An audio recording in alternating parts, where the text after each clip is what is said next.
आज आम्ही आलो आहे कराडापासून थोड्याच अंतरावर असलेलं हॉटेल 8. कोल्हापूरमध्ये बघायला तुम्ही 7-12, इथं आहे 8 हॉटेल. बघा इकडे देशी गाय आहे,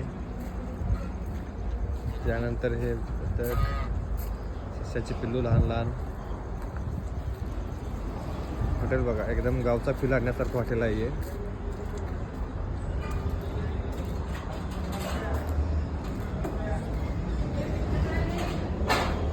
तर भाकरी कशा जवळ गरम गरम गरम भाकरी केल्या जातात.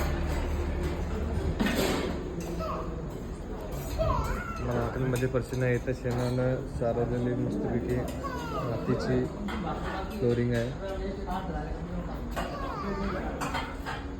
आणि हा आमचा साई मस्त शाकाहारी खायला एकदम अति उत्सुक.